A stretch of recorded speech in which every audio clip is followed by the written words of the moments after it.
we've always had utilitarian style baskets.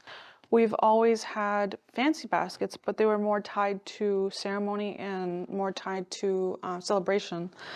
In the 1900s, we started doing baskets for tourism, for people to buy, so we can buy our own goods, trade goods, because we were losing hunting grounds and fishing spots due to encroachment and losing lands and access. So to me, this basket shows survival. This basket is a way that my people used as a tool to be able to survive and to keep teaching their children how to make baskets, which is as a cultural survival tool. This is a physical manifestation of community. So somebody had to go and harvest the sweetgrass. There had to have been grandmothers and grandfathers teaching their children and their grandchildren where to go pick it, what it looks like. There has to be somebody who goes out and harvests the ash, pounds the ash, splits the ash, who dyes the ash, who braids the sweetgrass, and then who ultimately makes it, as well as grandfathers and grandmothers and parents who teach their children through the generations how to make the basket. And there's different family styles that are attached, like you'll see certain things that are attached to just to one family.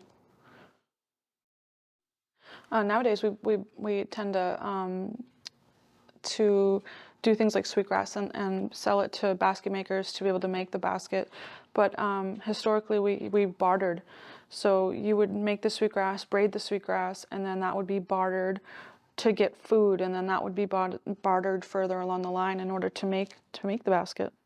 This is called a fancy basket. So there were fancy baskets, but they were mostly used for ceremony and for celebratory purposes. Our day-to-day lives would include a utilitarian style basket, so less decoration, not so ornate, more practical. There's all kinds of celebrations that would include getting a basket, such as when you become a man, become a woman, when you're a birth of a child. There's many celebrations that we celebrated a lot. We started using a lot of sweetgrass in our baskets, and around the time in our fancy baskets, around the time when we weren't allowed to have medicines, and sweetgrass is a medicine. So we used creative ways to be able to keep this in our homes, and I always think that's interesting.